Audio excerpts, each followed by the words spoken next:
Ahí sí, vale. Génesis 8, queridos. Estamos ahí.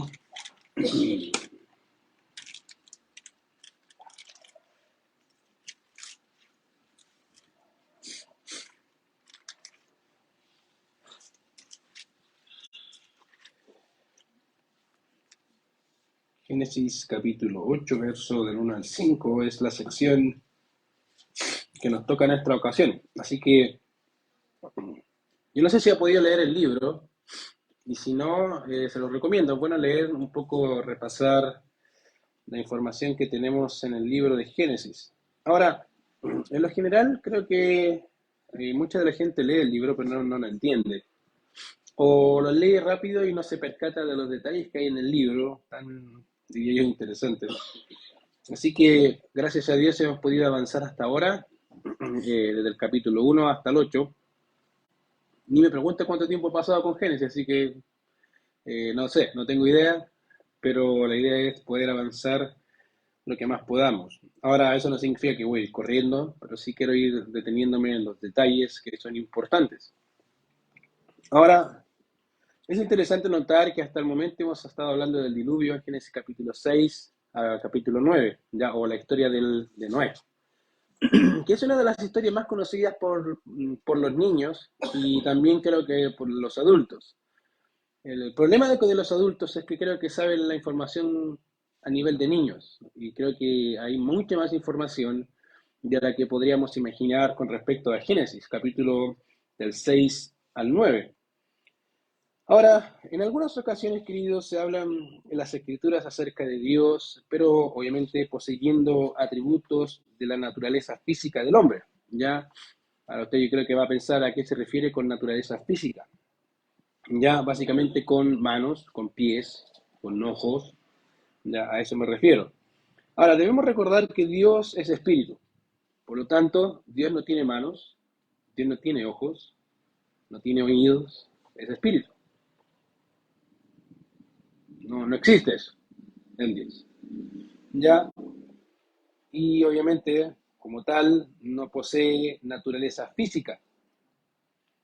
Pero en las escrituras se dan estas atribuciones, como por ejemplo podemos ver en el texto bíblico de Salmos 34:15, que dice, los ojos de Jehová están sobre los justos y sus oídos atentos a sus oraciones. ¿Se fijan? Dice oídos y ojos. Ahora, ese tipo de vocablo se le ha denominado teológicamente como antropomorfismo. Básicamente la idea es que el escritor le da características humanas a Dios para que el hombre pueda entender cómo es Dios. ¿Ya? Que Dios oye, que Dios te contesta, que Dios habla, pero habla sin boca, no tiene boca. Y dice, pero ¿cómo hace esa comunicación? Muy interesante. Pero esas son formas que se ha descrito básicamente a Dios para poder entender nosotros lo que Él es. Ahora, obviamente, como dije, esas son características físicas. Pero en las escrituras también podemos encontrar características, cualidades o acciones humanas, ya que son atribuidas al mismo Dios. Ejemplo, tales como celos, ¿cierto? La Biblia dice que Dios es celoso, o ira, la Biblia dice que Dios se ira, o decepción, entre otras muchas formas o cualidades, ¿ya? O acciones que vemos en la Biblia acerca de Dios. Y en el texto de hoy creo que tenemos una de esas características denominadas también teológicamente como antropopatismo. Y dice, wow, ¿qué es el trabalengua? No, no es un trabalengua, querido, es una palabra teológica que básicamente lo que quiere dar a conocer es que a Dios se le dan cualidades o atributos humanos, ya con la misma idea, con el mismo fin. El fin es poder describir a Dios y describen a Dios con características humanas, ya para que podamos entender cómo es Dios, cómo se siente Dios, ya.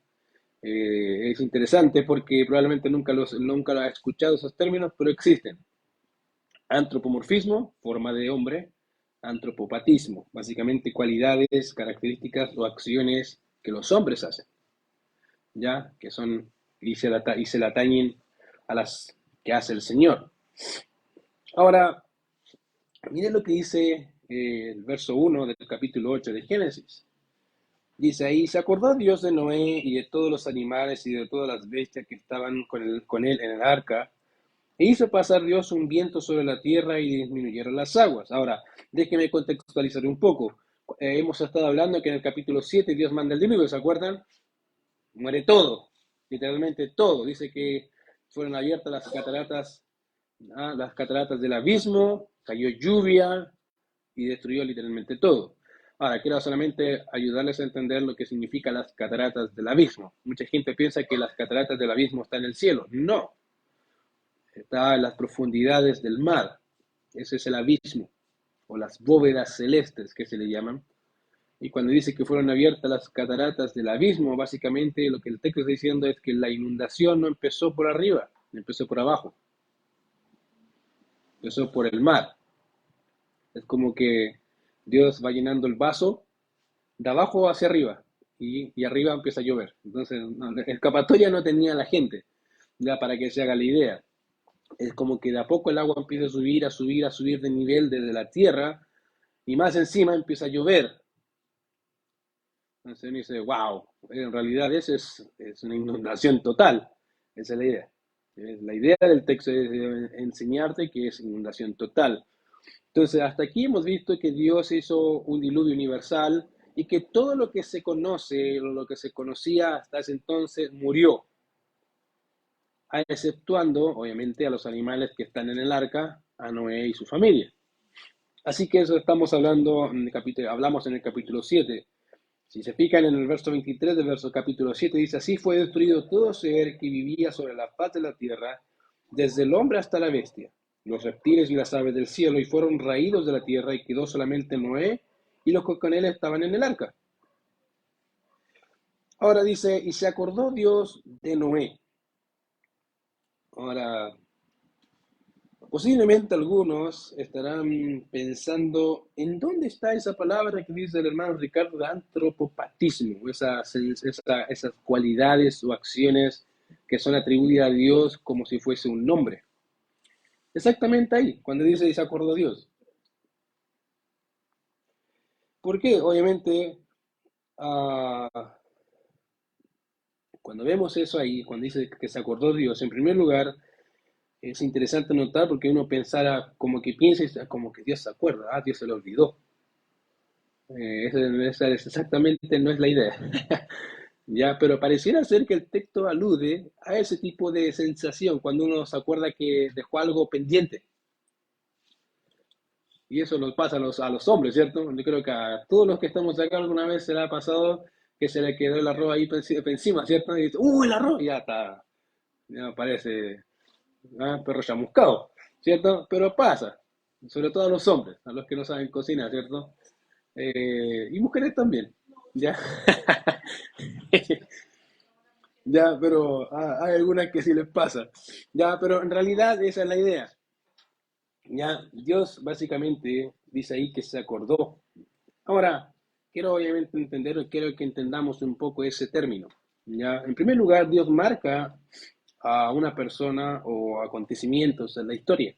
Ya, y que de hecho tenemos registrado en las mismas escrituras. Y obviamente usted me dirá, ¿y qué tiene que ver eso con lo que me estás diciendo? Con que dice que Dios se acordó, ¿ya? ¿Cómo es eso que Dios marca personas o cómo es eso que Dios marca acontecimientos de la historia? Bueno, no es tan descabellado, querido, pensar en que Dios haga ese tipo de cosas. De hecho, cuando empezamos a ver las escrituras o a recorrer las escrituras, obviamente vamos a ver ese tipo de eventos. De hecho, fíjate que la palabra que aparece ahí, que es recordó o acordarse, como quiera, que aparece en nuestro texto, viene de una palabra que significa marcar.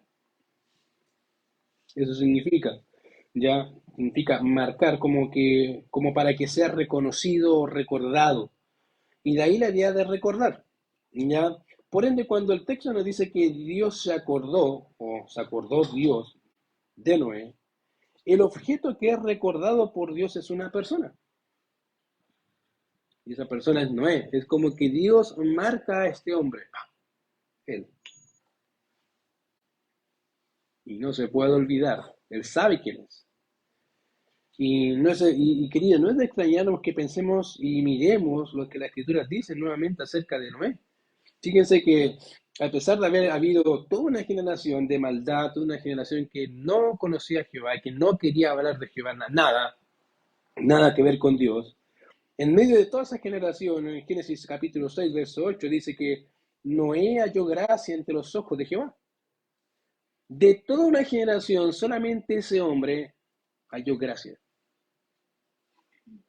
De hecho, si pensamos en las generaciones de Noé, las escrituras nos dicen que Noé fue un varón justo. Dice que el texto que era perfecto en sus generaciones y que con Dios caminó Noé. Y ahora sí, quisiera ver un poco más. Después de que Dios mandara a Noé a construir el arca, Dios manda a Noé también a entrar en él y toda su casa. Y la razón de por qué Dios manda a Noé a entrar al arca es básicamente esta. Porque a ti, dice Dios, he visto justo delante de mí en esta generación. Querido, Dios marca a una persona, yo básicamente veo a una persona, en este caso Noé, y dice, este es diferente a todos los demás. No es de extrañarnos que Dios se acordara o marcara a un individuo, ¿ya? En segundo lugar, cuando pensamos en que Dios se acordó de Noé, debemos tener en cuenta que en el libro de Génesis, cuando la palabra recuerdo o recordar o se acordó aparece en relación con Dios, cuando está esa unión en que Dios se acordó de alguien, ya, esa es la idea, uh, generalmente va asociado en relación a un pacto o a una promesa en el libro de Génesis. Cada vez que vemos a Dios acordándose de alguien es porque Dios dijo algo a ese alguien. Y si recuerdan las palabras que Dios le dice a Noé, dice, a ti he visto justo, tú vas a hacer esto, tú vas a hacer el arca, necesito que entres al arca porque a ti he visto justo. En otras palabras, Dios le promete a Noé, a ti te voy a rescatar. Es interesante notar, querido, que Dios no solamente identifica a Noé, no solamente, obviamente, lo salva por gracia, sino que también le promete cosas que va a cumplir. Deben entender que estamos en un contexto donde Noé está en un arca, encerrado, ve a los animales, a su esposa y a sus nueras, ¿cierto? Y sus hijos y nada más. Y acá obviamente vemos a Noé con una promesa, de alguna forma, con algo que Dios le dice, que tú vas a vivir, tú vas a repoblar, diríamos de esa forma, la tierra. Y Dios le había dicho a Noé, obviamente, que entrara, como dije, tanto él como su familia al arca, porque a él había visto justo. Y establece un pacto con Noé después en el capítulo 9, ¿se acuerdan? Dios estableció un pacto con Noé y también con la humanidad de no destruir nunca más la humanidad por agua. Dios cumple sus promesas. Querido, es interesante porque Dios, fíjate, escoge una persona, le da promesas a esa persona y va en pos de esa promesa porque obviamente está su nombre de por medio. En tercer lugar, necesitamos entender algo con respecto al carácter o la naturaleza de Dios, y es que Dios se acuerda de sus hijos, en todo. Aunque tú no lo creas, querido, la Biblia, si lo traspasamos esto al Nuevo Testamento, la Biblia nos dice que somos elegidos. O sea, Dios escoge personas, marca a esas personas, ¿cierto? Somos marcados con qué?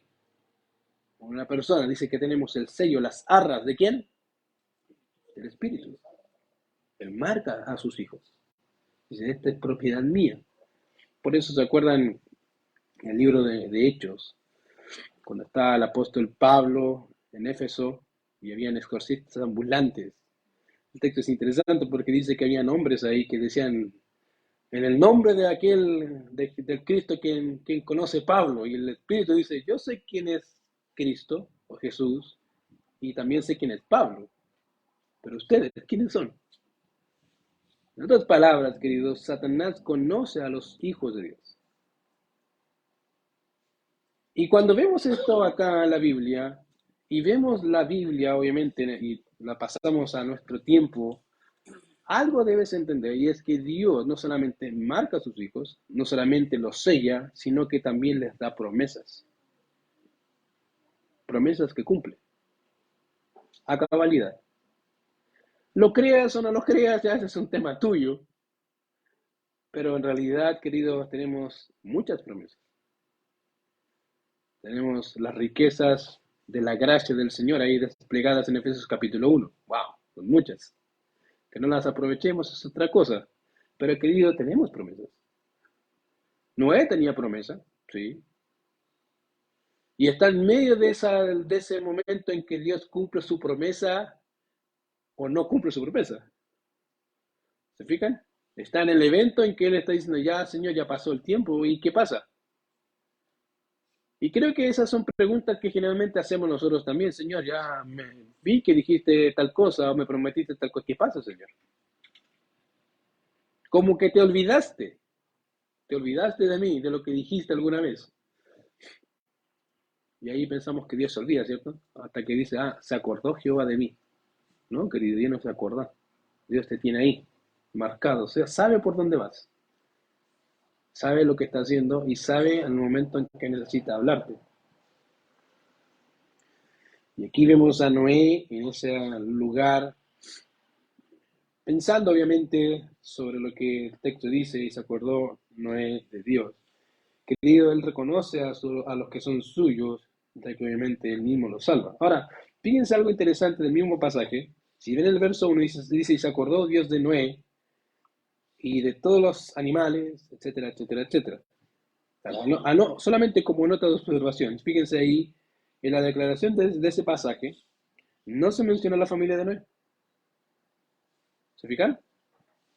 En el capítulo 7 dice, anda tú con tus hijos, con tu nuera, con tu... Pero en el capítulo 8, en el versículo dice, no aparece nadie, nadie mencionado, por lo menos hasta ahí, de la familia de Noé, sino solo Noé. Dios se acordó de Noé y luego de todas las demás cosas. Por lo tanto, querido, el punto principal aquí, la persona que es importante es Noé.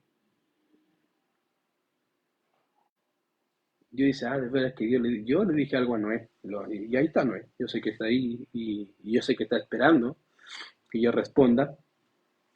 Y creo que es tiempo de hacerlo. A veces, querido, creemos que Dios se tarda en cumplir o en contestar a nuestras oraciones. Querido, Dios nunca se tarda.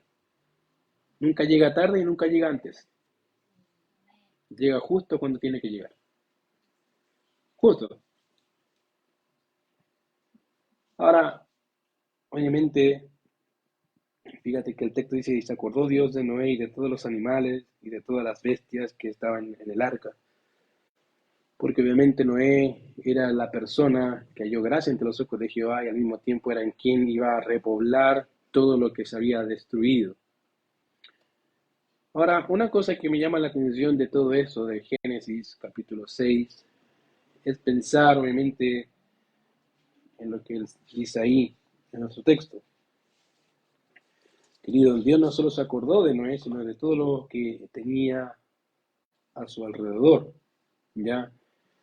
Obviamente en virtud de lo que había dicho Noé, que llovería 40 días y 40 noches. Y ahí está, pasando los 40 días y 40 noches, y no está diciendo ya paró de llover, y Señor, ¿qué hago? ¿Qué hago ahora? ¿Salgo? ¿No salgo? ¿Qué hago? Y mira lo que dice ahí el texto, dice, Dios hizo pasar un viento, e hizo Dios pasar un viento sobre la tierra y disminuyeron las aguas. Entonces Dios empieza a actuar. Y querido, me he dado cuenta con el tiempo que cuando las personas obviamente leen, posiblemente no están entendiendo lo que leen, pasa mucho, sobre todo en Chile, o no ven las implicancias de lo que se dice en el texto, o en lo que lees, ¿ya? Y cuando nos volvemos a las escrituras, creo que pasa exactamente lo mismo. Leemos, pero no entendemos o no entiendo para dónde, qué implica todo lo que estoy leyendo. Ahora, obviamente, seguramente aunque hayamos leído un par de veces estos tres versículos, en realidad hasta ahora, o dos versículos, no se dan cuenta o no nos damos cuenta de lo que tenemos aquí, pero necesito que prestemos atención a los detalles. Obviamente estos son los que nos permiten ver a veces las perlas, las joyas que tenemos de la escritura que a veces pasamos de largo, ¿ya? Pero necesitamos meternos un poco más. Ahora bien, si nos fijamos en el texto del capítulo 8, ya capítulo 8, versos 1 al 3, mira lo que dice. Dice, hizo pasar Dios un viento sobre la tierra, y disminuyeron las aguas, y se cerraron las fuentes del abismo, y las cataratas de los cielos y las lluvias de los cielos fue detenida. Y las aguas decrecían gradualmente de sobre la tierra, y se retiraron las aguas al cabo de 150 días. Dice, ahora, obviamente yo creo que, ¿cuáles son los detalles? ¿Cierto? Para presta atención, obviamente, a los detalles. En el verso 1 dice, y se disminuyeron las aguas, ¿cierto? Pues se dice ahí, más abajo. En el verso 2 dice, y se cerraron. ¿Se fijan? Se cerraron las fuentes del abismo. Y también la lluvia fue detenida por Dios. En otras palabras, Dios, querido, en el versículo de Dios es el agente causativo, es la causa principal de que todo lo que obviamente había producido lluvia, ¿se acuerdan? Por abajo agua y por arriba lluvia, es el agente principal que eso parara. Ahora, no es de extrañarnos que pensar en un Dios que creó el universo, que creó el cielo y la tierra, el mar, haga ese tipo de cosas. Es muy natural. Si pudo hacer el universo, querido, hacer eso es un juego de niños, no es un problema. Esta semana he leído un libro que me ha llamado la atención que se llama El caso de los milagros y escrito por Lee Strobel y es interesante porque él plantea, obviamente es uh, un hermano que encuesta, no encuesta, mejor dicho, entrevista a un ateo, a un científico, a un pastor, etcétera, a un misionero, y empieza a poner, obviamente, empieza a poner objeciones a las cosas que el ateo decía. Ahora, por qué hablo de eso? Porque obviamente los ateos no creen en los milagros. ¿Sabías tú? Un ateo no solamente no cree en Dios, un ateo generalmente no cree en milagros. No cree en las cosas externas que puedan suceder en el mundo, o llamado milagros. Si Dios no existe, tampoco existen intervenciones divinas. Y interesantemente, le decía a mi esposa esta semana, me ha llamado mucho la atención cómo este libro entrevista a un hombre que está haciendo misiones entre musulmanes. Y él cuenta directamente que muchos musulmanes han visto al Señor. Dice, pero ¿cómo? Sí, dice, es interesante, no es uno, son muchos. Dicen que ven a un hombre con la ropa blanca, que dice que los ama, que murió por ellos, y que vaya a tal persona y él les va a decir quién es. Y generalmente a quien lo manda son creyentes, son cristianos. Lo interesante, decía él, es que no es uno, son muchos, como dije, los casos. Y él decía, ¿por qué crees que pasa ese tipo de cosas? Bueno, dijo, generalmente entre los musulmanes, más del 60% de ellos son analfabetos, no saben leer. ¿Cómo les explica la Biblia si no saben leer? Buena pregunta. Y el 86% de ellos no conocen nada del cristianismo, ni sabe lo que es Cristo. Sabe lo que dice Cristo, pero del libro de ellos. Pero no de un cristiano, no tiene idea. Y le preguntan, ¿y tú crees que Dios puede hacer esas cosas? Si Dios quiere salvar a alguien, va a hacer lo que sea. Y dice, wow. ¿Y alguna vez te preguntaste si se podía hacer? Sí, porque de hecho él dice que este hombre, este hermano, venía del seminario conservador, muy parecido, de hecho, de la línea nuestra. ¿Fue una lucha para ti? Sí, uno no creía. Y a veces pienso que los creyentes creemos en los milagros, pero hasta cierto punto, escépticos. Tenemos esa cosa de sí, creer en los milagros, pero hasta cierto punto nomás. Y dice, wow, interesante. Y dice el Señor, yo creo que soy de esos tipos, soy escéptico porque creo que Dios hace milagros, pero hasta cierto punto. Pero cuando entendemos, queridos, que Dios es capaz de hacer un mundo e incluso intervenir en él, ¿por qué te extrañaría? Fíjate que si analizamos nuestra vida en realidad en relación a todo lo que vemos acá en el verso 2 y 3, que dice que pararon, cesaron, hicieron este tipo de cosas, generalmente Dios puede actuar de dos formas, o actúa de forma en que la naturaleza está involucrada, o actuamos de forma en que nada de la naturaleza está involucrada. Y aquí vemos cómo Dios actúa junto con la naturaleza. Ya las cataratas de los cielos fueron cerradas por Dios de la misma manera que la lluvia fue detenida por Dios. Dios, querido, es la causa de ambas cosas. Dios puede cerrar la lluvia, dejar que no llueva nunca más. ¿Cómo puede dejar que la lluvia caiga? Medios naturales. Pero Dios mismo, el mismo que puede actuar en la naturaleza, puede actuar sobre la naturaleza al salvar a un pecador de su forma de vivir. Lo puedes ver. Tú eres un testigo de eso. Entonces, imagínate. Si Dios puede cambiar a uno como nosotros, puede hacer mucho más de lo que tú crees. Mucho más. Ahora, como dije, Dios es la causa de este tipo de acciones, ¿ya? Y decía el texto, el verso 3 nos dice, y las aguas se crecían gradualmente. Ahora, la idea, obviamente, que el autor quiere mostrarnos es una secuencia o una serie de acciones en la que Dios se ve envuelto de forma directa. Ahora, pensemos, como dije, un poco en lo que hemos visto hasta ahora. Si Dios es quien creó, como dije, el mundo y todo, ¿no? Hacer ese tipo de cosas para él es un juego. Por ende, el hecho de que Dios cerrara las cataratas del abismo y tuviera la lluvia no es un problema para Dios. Por ende, obviamente, todo esto se perdió, el agua, o permitió que el agua decreciera, el viento permitió que el agua decreciera y al mismo tiempo el hecho de que Dios interviniera en las cataratas del abismo y la lluvia también produjo que eso iba gradualmente cayendo. De hecho, un comentarista también llamado Katie Dillich dice lo siguiente: la narración se concierne en la descripción del gradual descenso de las aguas hasta que la tierra estuvo perfectamente seca. Esa es la idea. Las aguas empiezan a bajar, más y más y más y más y más. Obviamente Dios también está participando o participó en ese descenso gradual. Si no cierra las cataratas del abismo, no sé, no van a, en realidad no van a bajar las aguas. Por eso en la actualidad, querido, mucha gente encuentra peces o fósiles de peces en las montañas. Muchos dicen, ¿viste la evolución? ¿Ves evolución? Ok, le salieron patas al pez. Pero sigue siendo el mismo pez. No tiene patas, dice, pero las patas se las agregamos nosotros. ¿Cuál es el problema?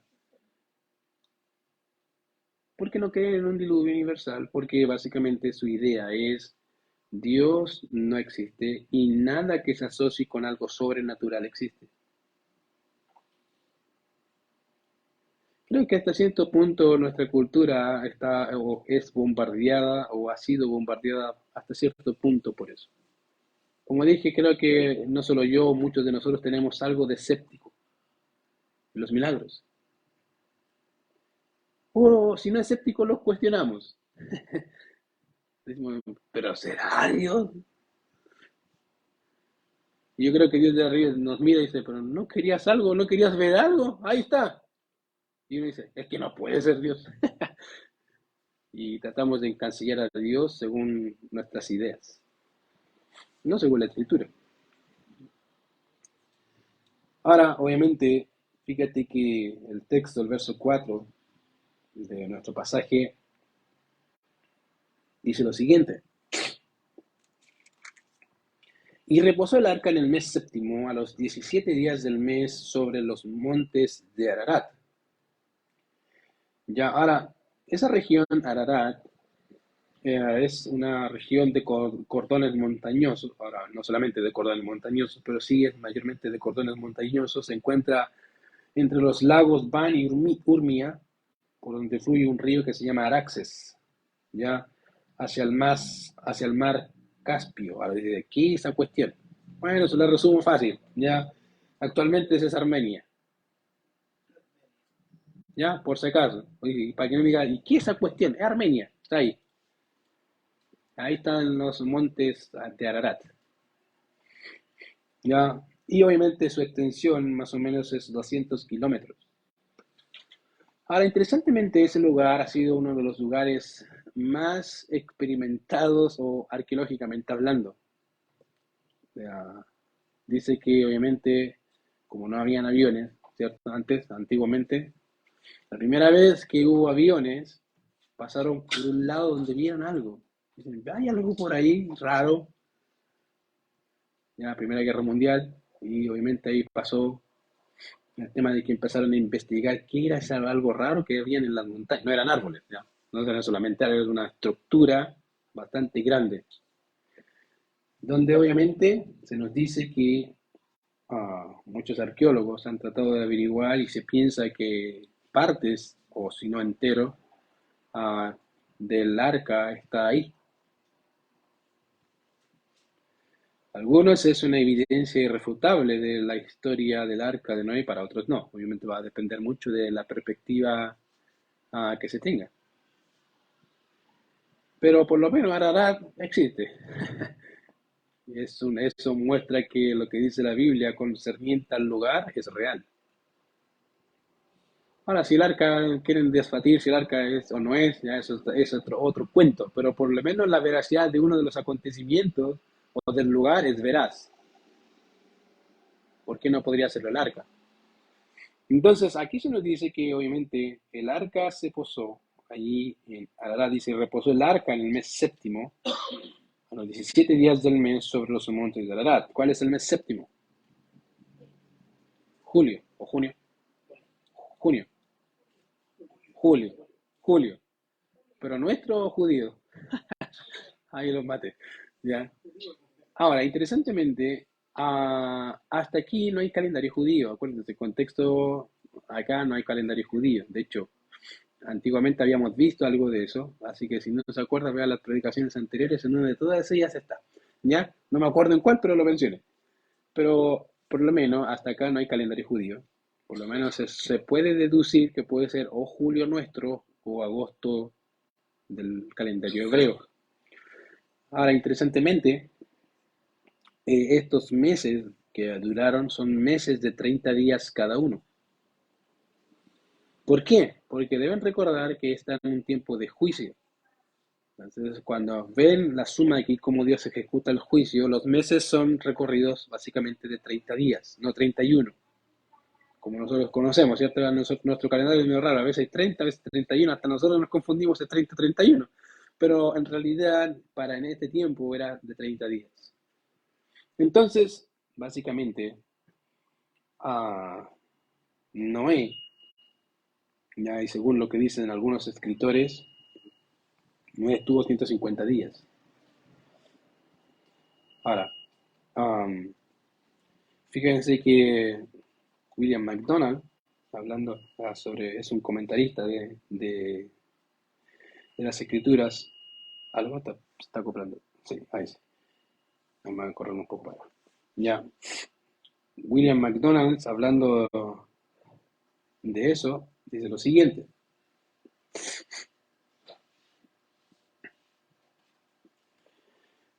Fíjense que si trazamos una cronología, él dice lo siguiente. Primero dice que hay 7 días, que es desde el tiempo en que no entró al arca, ¿se acuerdan? Ahí sí. Ahí, vale. Ya, ¿se acuerdan que hubieron 7 días antes, desde el momento en que no entra el arca, pasan 7 días y al séptimo cae la lluvia, ya, que está en Génesis capítulo 7, verso 10.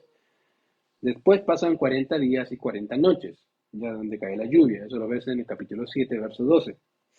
Y después pasan 150 días, ya que es desde el tiempo en que empezó a llover hasta que las aguas decrecían y reposó el arca sobre el monte Ararat. O sea, imagínate, 150 días ahí encerrado. No digamos que la compañía era muy buena, que había mucha gente con quien hablar, ¿cierto? Lo que estaban y ahí, ya, y los olores y todo ese tipo de cosas. Ya, fíjense que 224 días desde el comienzo del diluvio hasta que reaparecieron las cimas de las montañas. Imagínate, desde que empezó el diluvio hasta que se empezaron a asomar las montañas, hay 224 días. ¿Cuántos días? Imagínate, nuestro calendario tiene 365 o 360, pongámosles que es un calendario normal. 360 días. A eso agrégale que son 224. ¿Cuánto tiempo lleva? ¡Wow! Ya más de medio año. Arriba del mismo arca, con los mismos animales y con las mismas personas. Pero Noé queriendo saber qué Dios quiere saber, qué Dios quiere con él. Sabía que venía un diluvio, sabía que él iba a estar en el arca, pero ¿qué más? O sea, nos quedamos en el arca y estamos. Fíjate que Noé muestra algo bien interesante, que es paciente. Noé está esperando qué Dios, qué está haciendo Dios. No está así, pues Señor, ya me aburrí, pues Señor, ya pasamos 224 días con la misma persona, por favor, sácame de aquí, pues Señor. Como diríamos, o empezar a quejarse por las circunstancias, ¿cierto? No, le está esperando. Tranquilo, pareciera que no hay un conflicto dentro de él con el plan que Dios tiene con él y con su familia. Sabe que Dios va a cumplir su promesa. Y ese, querido, es una característica interesante de los creyentes del Antiguo Testamento. Ellos sabían que Dios cumple sus promesas. Y las vivían así. Vivían pensando que Dios cumple. ¿Cómo? Eso creo que no se lo preguntaban muy seguido. Y si se lo preguntaban, no lo vemos muy seguido en las Escrituras, pero de que sabían que Dios iba a cumplirlo, sin duda. De hecho, fíjate que Hebreos me dice que muchas veces que ellos anhelaban cosas, y de hecho Abraham, más adelante, nunca recibió lo prometido, pero lo creyó. ¿Lo va a recibir? ¿Sabe que sí? Lo vio desde lejos, dice. Y ahí está. Esperando al día en que le diga, ya, ahí está tu promesa, ¿te acuerdas? Sí, ahí está. Querido, a veces pensamos que en los momentos donde Dios calla, pensamos que Dios no obra. Porque imagínense, vuelvo a decir, imagínense a Noé en el arca, pero aquí vemos a Noé en el arca nomás, pero dice que Dios está obrando, Dios está haciendo tal cosa, Dios está haciendo tal, Dios está haciendo esto, Dios está haciendo todo otro, pero Noé no dice nada. Y como dije, a veces pensamos que en esos momentos donde no vemos a Dios actuar, pensamos que Dios se olvidó. No, querido, Dios no se olvidó, Dios está actuando. No necesitas decirte a ti, estoy haciendo esto, estoy haciendo esto otro, estoy haciendo esto. No, ¿por qué tiene que decirte a ti eso? Ya está como mi hijo, ¿qué está haciendo? Y mi hijo a veces me pregunta, ¿qué está haciendo? Estoy haciendo esto, ¿qué está haciendo? Estoy en el baño, ¿qué está haciendo? Voy a estudiar, ¿qué está haciendo? Voy a bajar. A veces somos igual, Señor, ¿qué está haciendo? ¿Qué está haciendo? Señor, quiero saber, necesito ayuda. Y Dios dice, pero ¿por qué quieres saber todo? Tú sigue lo que te estoy diciendo. Somos igual muchas veces a los niños, siendo adultos. Queridos, aquí vemos que Dios, a pesar de que Noé estaba en un arca, Dios seguía obrando a favor de Noé y por consecuencia a favor de su gloria, querido. Todo lo que Dios hace, lo hace para su gloria. Y Él no se olvida. Dios está obrando, pero no se olvida. Como te dije, no tiene que decirte a ti todo lo que hace, pero sí espero que tú confíes en Él. ¿Cómo puedes saber y puedes determinar que puedes confiar en Él? Ve tu vida. ¿Cuántas veces has visto que Dios te cumple cosas que les has pedido? Y te ha dicho que sí. ¿Te lo ha visto? ¿Te lo ha cumplido? ¿Sí? ¿Y por qué piensas que no va a cumplir lo que te dijo? Dios no es mentiroso. ¿Te fijas? Mira lo que dice el último versículo, verso 5. Y vio Jehová, bueno, este no, está hablando de otro 5, acá, verso 9, capítulo 8, verso 5. Dice, y las aguas fueron decreciendo hasta el mes décimo. En el décimo, al primero del mes, se descubrieron las cimas de los montes. ¿Cuánto tiempo había recorrido? 224 días, querido. Recién ahí apareció algo, los montes. Probablemente para ti no tiene ningún problema, veo montañas todos los días, pero para Noé no era algo.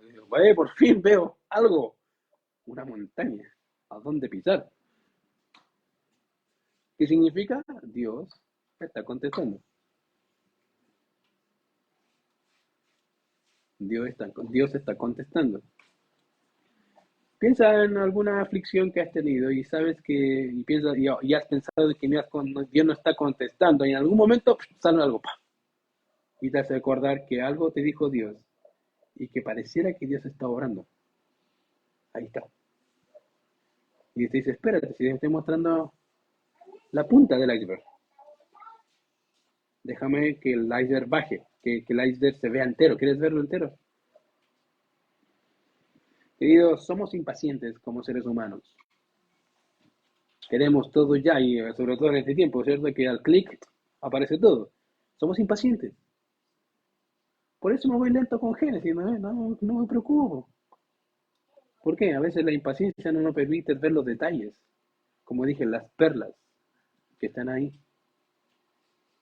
Si hay algo que puedo aprender hasta el verso 5, querido, es que Dios obra a pesar de que tú no veas. Dios está trabajando. ¿Tienes alguna oración dada al Señor? Yo creo que sí, ¿cierto? Yo creo que todos aquí tenemos alguna oración que estamos esperando que Dios la conteste. Bueno, querido, no te apures. Tranquilo. No te apures por las piedras, a veces uno se desespera, ¿sí? Como que se ahoga. No, no te ahogues. Pero ve al Señor actuar. Y cuando actúe, dale gracias. Porque te pretendemos y pensamos que merecemos ver toda la respuesta ya. No, querida, que ese pensamiento perezca porque ni siquiera merecemos respuesta. Pero Dios la está dando. Así que si hay algo que puedes aprender, querido, hasta ahí, es que Dios obra y actúa aunque tú no lo veas. ¿Quieres verlo? Bueno, acuérdate cuando aparezca la punta del iceberg. Y si ya la viste, sigue esperando, porque ahí vas a ver el poder de Dios obrando y actuar en tu propia vida y en lo que el Señor te ha dicho. Vamos a ver. Señor, te damos gracias por este tiempo, gracias por tu palabra, gracias porque nos bendices, Señor, y nos ayudas. Y Señor, gracias por ver a tu poder obrando, Señor, en medio de la creación. Señor, cada vez que te vemos obrar en la creación, aprendemos algo nuevo. Sin duda en este pasaje vemos tu mano obrando a favor de Noé, de su familia, de la creación, y Señor, por sobre todo a favor de tu nombre. Señor, te damos gracias por este tiempo de enseñarnos y de corregirnos, y permítenos poder exaltarte, Señor, también con nuestras vidas en todo lo que hagamos. Permítenos seguir viendo, Señor, no solamente la punta del iceberg de oraciones y peticiones que hemos hecho ante tu persona, sino permítenos seguir, Señor, el ejemplo de esa mujer que día y noche clamaba ante el juez injusto, Señor. ¿Cuánto más tú, Señor, que eres un juez justo, Señor, no escucharás las oraciones de tus hijos para contestarlas, Señor? Gracias por todo lo que haces. En Cristo Jesús oramos. Amén. Pastor.